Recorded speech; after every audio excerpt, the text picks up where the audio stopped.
हर हर महादेव। नमस्कार दोस्तों, आज हम बात करने वाले हैं एक ऐसे प्रसंग की जो रामायण काल से जुड़ी हुई है। यह प्रसंग है भगवान शिव के परम भक्त और राक्षस राज रावण के उनके भाई कुबेर के साथ हुए युद्ध का। इस प्रसंग में हम देखेंगे कि कैसे कुबेर ने अपनी तपस्या से भगवान शिव को प्रसन्न किया और कैसे रावण ने कुबेर से युद्ध करने का फैसला किया। दोस्तों, जैसा कि हम देख सकते हैं कि कुबेर ने अपनी कठोर तपस्या से भगवान शिव को प्रसन्न किया और उनकी कृपा प्राप्त की। लेकिन रावण को कुबेर की शक्ति देखकर जलन हुई और उसने कुबेर से युद्ध करने का फैसला किया। रावण ने अपने सभी मंत्रियों के साथ कुबेर पर आक्रमण किया, लेकिन कुबेर की सेना भी बहुत शक्तिशाली थी। दोनों सेनाओं के बीच भयंकर युद्ध हुआ। दोस्तों, तो इस कहानी को अब हम डिटेल में देखते हैं। अपने घमंड में हमेशा उद्धत रहने वाला रावण अपने 6 मंत्रियों प्रहस्त, मारीच, मनोहर, सारन, सुख तथा दुमाक्ष, जो हमेशा युद्ध के लिए प्रस्तुत रहते थे, उन सब को साथ लेकर चल पड़ा। उस समय ऐसा प्रतीत हो रहा था कि वह अपनी क्रोध रूपी अग्नि से सबको भस्म कर देगा। वह नदी, पर्वत, वन, उपवन और नगरों को लांघता हुआ कुछ ही क्षणों में कैलाश पर्वत पर जा पहुंचा।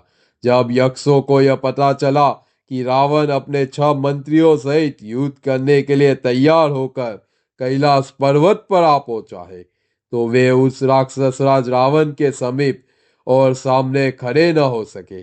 वे यह जानकर कि रावण हमारे राजा का भाई है, वहां से चले गए। जहां राजा कुबेर विराजमान थे, वहां पूछकर वे उनको रावण का वृतांत सुनाने लगे। तब धनेश्वर ने उन्हें युद्ध करने की आज्ञा दे दी। यह सुनकर वे प्रसन्नता में भयंकर युद्ध के लिए चले गए। उस समय कुबेर की सेना समुद्र की तरह शुद्ध होकर चली रही थी। उनके चलने के कारण वह पर्वत हिल सा गया था। उसके बाद राक्षसों तथा यक्षों में घोर युद्ध हुआ, जिसकी वजह से रावण के सभी मंत्रीगण व्याकुल हो गए।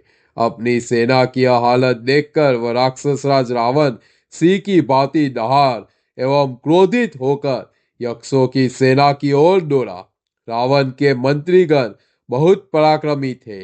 उसका एक एक मंत्री यक्षों के सहस्त्र सहस्त्र सैनिकों से भिड़ गया। उस समय युद्ध क्षेत्र में तलवारों, गदा, मुसल, शक्ति एवं तोमरों की वर्षा हो रही थी। राक्षस राज रावण उन सब को सहता हुआ शत्रुओं की सेना में घुस गया। वहां पर उसे उतनी मार पड़ी कि वह सांस भी नहीं ले पाया। यक्षों ने मिलकर रावण के भयंकर वेग को रोक लिया। शत्रुओं का आघात होने पर भी रावण को उसी प्रकार कोई कष्ट अनुभव नहीं हुआ, जिस प्रकार बादलों द्वारा भारी वर्षा करने पर भी पर्वत वही खड़ा रहता है। उस महाबलशाली पराक्रमी रावण ने अपने कालदंड तुल्य गदा उठाकर यक्ष सैनिकों को एक एक करके यमलोक भेजना प्रारंभ कर दिया। जिस प्रकार वायु से सूखे ईंधन में अग्नि फैलती है, उसी प्रकार रावण ने इनको की तरह यह फैली हुई यक्षों की सेना को जलाना प्रारंभ कर दिया। जिस तरह वायु मेघों को उड़ा ले जाता है, उसी प्रकार रावण के महात्माओं ने यक्षों की सेना का संहार कर लिया। इस प्रकार यक्ष बहुत कम संख्या में शेष बचे। अनेक यक्ष अपने प्राण गंवाकर युद्ध क्षेत्र में धराशायी हो गए और अनेक अपने होठों को दांतों से दबाए क्रोधित खड़े रहे। कुछ सैनिकों के शस्त्र टूट गए और वे थक कर एक दूसरे से लिपट कर रह गए। उसके बाद युद्ध क्षेत्र में उसी प्रकार गिर पड़े, जिस तरह जल के बहाव में कारण किनारे ध्वस्त हो जाते हैं। मृत्यु पाने के बाद स्वर्ग को जाते हुए, युद्ध करते हुए और युद्ध क्षेत्र से दौड़ते हुए राक्षसों को देखने के लिए आकाश में ऋषियों का समूह इस प्रकार छा गए कि वहां खड़े होने के लिए भी जगह तक नहीं थी। महाबली यक्ष राज कुबेर ने यक्षों को युद्ध क्षेत्र से भागता देखकर अत्यधिक महाबली यक्षों को युद्ध क्षेत्र में लड़ने के लिए भेजा। उसी समय कुबेर द्वारा भेजा गया सहयोग कंटक नामक महाबली एवं पराक्रमी यक्ष युद्ध क्षेत्र में जा पहुंचा। उसके साथ बहुत से सैनिक तथा वाहन भी थे। उसके युद्ध क्षेत्र में आते ही विष्णु की तरह मारीच पर चक्र से प्रहार किया। उसके आघात के कारण वह राक्षस पर्वत से उसी प्रकार गिरा जिस प्रकार एक छिन्न ग्रह पृथ्वी पर गिर जाता है। 2 घड़ी विश्राम करने के बाद वह राक्षस पुनः जोश में आकर युद्ध क्षेत्र में आ गया, जिसे देख वह यक्ष भाग खड़ा हुआ। रावण ने उस कुबेरपुरी में, जिसके दरवाजे में नीलम और चांदी जड़े हुए थे तथा जहां द्वारपालों का पहरा था, प्रवेश किया। हे राजन, जब यह राक्षस राज दसग्रीव उस दरवाजे के भीतर प्रवेश करने लगा, तब उसे सूर्य भानु नामक द्वारपाल ने रोका। लेकिन जब वह राक्षस रोकने पर भी नहीं रुका, तो उस द्वारपाल यक्ष ने एक खंभे को उखाड़कर रावण के ऊपर दे मारा। उस कारण उसके शरीर से रक्त इस प्रकार बहने लगा जिस प्रकार किसी पर्वत से घेरू मिलने जड़ का झरना बह रहा हो। पर्वत के सपाम उस खंभे के प्रहार से भी उस राक्षस रावण को कुछ नहीं हुआ। यह सब ब्रह्मा जी के वरदान का ही परिणाम था। इसके पश्चात रावण ने उसी खंभे से उस द्वारपाल यक्ष को मारा, जिसके कारण उसका शरीर चूर चूर हो गया और उसका चेहरा तक दिखाई नहीं दिया। रावण के इस परम पराक्रम को देखकर यक्षगण भाग गए। कुछ यक्ष भय के कारण नदी में कूदे तथा कुछ पर्वतों की गुफा में जा छिपे।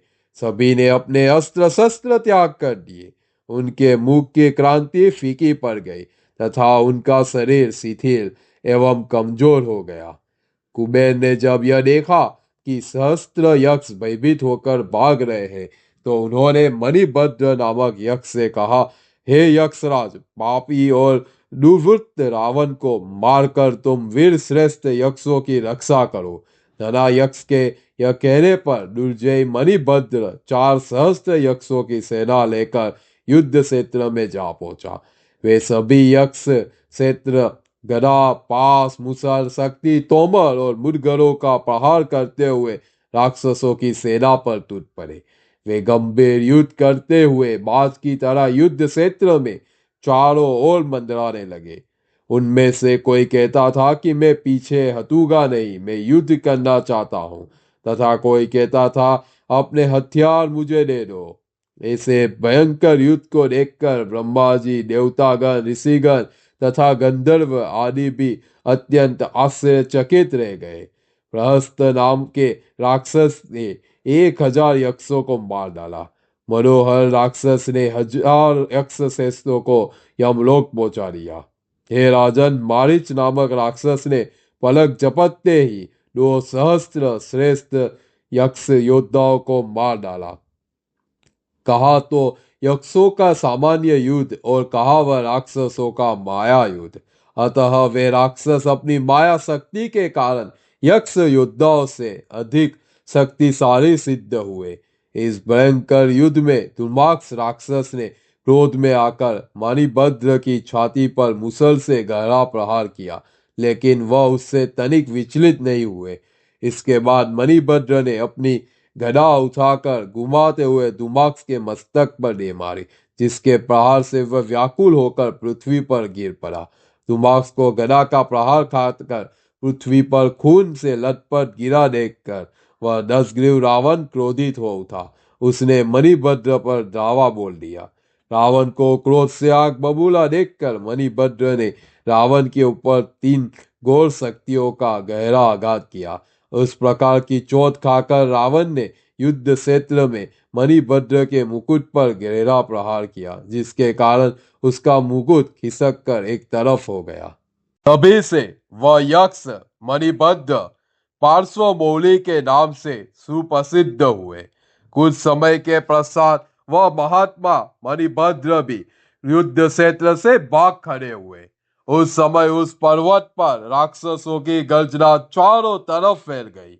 उसी सन गदाधारी कुबेर दूर से आते हुए दिखाई दिए। उनके साथ शोषप्रद शुक्र और शंख नाम के योद्धा तथा मंत्री थे। ऋषि मुनि के श्राप के कारण शिष्टाचार रहित भाई रावण को देखकर कुबेर ने अपने पिता के गौरव के अनुरूप रावण से इस प्रकार के शब्द कहे। हे दुर्बुद्धि, मेरे बार बार मना किए जाने पर भी तुम नहीं मान रहे हो। जब आगे चलकर तुम इन दुष्ट कर्मों के कारण नरक में जाओगे, उस समय तुम्हें मेरी बात समझ में आएगी।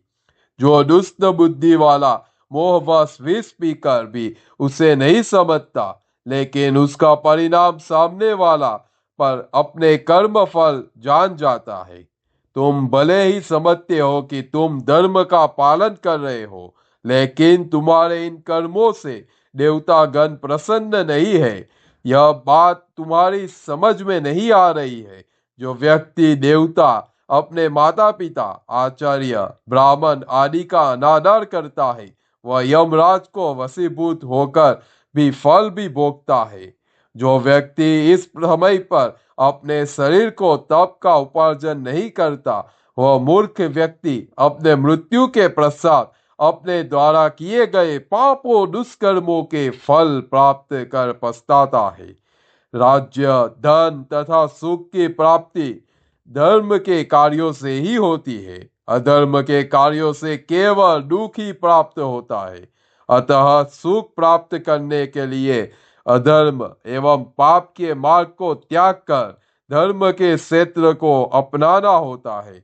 दुष्कर्मों का परिणाम दुखी होता है और उसे स्वयं को ही भोगना पड़ता है। अतः जो व्यक्ति पाप का दुष्कर्म करता है, मानो वो कोई आत्मघात कर रहा है। किसी को दुर्बुद्धि वाले व्यक्ति को केवल अपनी इच्छा से ही उत्तम बुद्धि प्राप्त नहीं होती। वह जैसा काम करता है, उसे वैसा ही फल भोगना पड़ता है।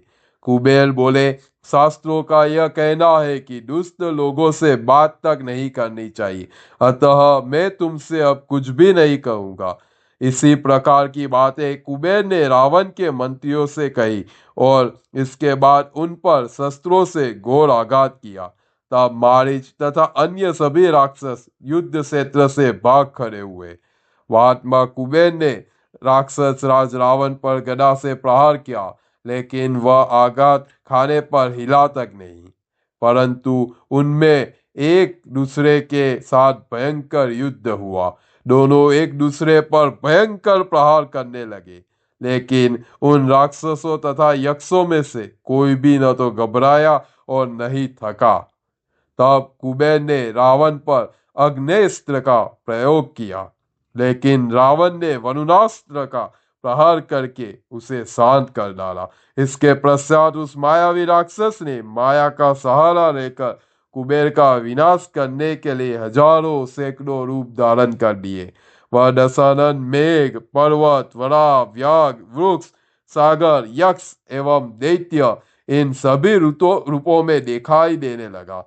इस तरह रावण अपने अनेक रूपों को प्रकट करता रहा, परंतु वह स्वयं दिखाई नहीं दे रहा था। इसके बाद रावण ने अपने हाथ में एक महाअस्त्र लिया। उसके साथ विशाल गदा उठाकर कुबेर के सिर पर जोर से दे मारी। इस प्रकार उस गदा के प्रहार के कारण कुबेर सोनित से नहीं उठे। वे धना यक्ष कुबेर जड़ से कटे हुए पेड़ की तरह धरती पर जा गिरे। तब उस समय उसे पज्ञ आदि निधि देवताओं ने उठाकर नंदन वन में पहुंचाकर चैतन्य किया। इस तरह राक्षस राज रावण कुबेर पर विजय पाकर बहुत प्रसन्न था। उसने अपनी विजय के प्रमाण के लिए कुबेर के पुष्पक विमान को अपने कब्जे में ले लिया। वह पुष्पक विमान वैयुव्य मणि के तोरणों तथा स्वर्ण स्तंभों से युक्त था। उसके भीतर सभी ऋतुओं के फल देने वाले वृक्ष लगे थे तथा वह मोतियों की जालियों से ढका हुआ था। वह विमान तीव्र मन की इच्छा अनुसार चलने वाला काम रूपी पक्षी था। वह विमान चालक की इच्छा अनुसार छोटा बड़ा आकार धारण करने में सक्षम तथा सर्वत्र पहुंचाने वाली क्षमता का था। उसमें तपे हुए सोने की वेदियां तथा मणि जड़ित स्वर्ग की सीढ़ियां भी बनी हुई थी। वह विमान देवताओं की तरह अविनाशी और मन को सुख एवं दृष्टि देने वाला था। उसकी दीवारों पर बहुत आश्चर्यजनक चित्र बने हुए थे, जिनमें विश्वकर्मा के चित्रित किया था। वह सभी प्रकार की मनोवांछित तथा उत्तम वस्तुओं से युक्त था। वह न तो बहुत ठंडा था, न ही बहुत गर्म था। वह हर प्रकार की ऋतु में कल्याणकारी तथा सुख प्रदान करने वाला था। उस इच्छागामी विमान को अपने पराक्रम तथा बल द्वारा जीतने पर वह दुर्मति रावण गर्व से इस प्रकार बढ़ गया, जैसे उसने तीनों लोकों पर विजय प्राप्त कर ली हो। कुबेर पर विजय प्राप्त करने के बाद रावण कैलाश पर्वत से नीचे उतरा। हारों और निर्मल किरीटों से सुशोभित वह प्रतापी राक्षस अपने बल तथा तेज द्वारा विजय प्राप्त करने के पश्चात उस विमान पर बैठकर ऐसा सुशोभित हो रहा था, जैसे यज्ञ मंडप में साक्षात यज्ञदेव सुशोभित हो। दोस्तों, आज के इस वीडियो में हमने देखा कि कैसे रावण ने अपने भाई कुबेर से युद्ध किया। यह प्रसंग हमें सिखाता है कि क्रोध और अहंकार कितने खतरनाक हो सकते हैं। हमें हमेशा शांति और धर्म का मार्ग अपनाना चाहिए। आशा करता हूँ कि आपको यह वीडियो पसंद आया होगा।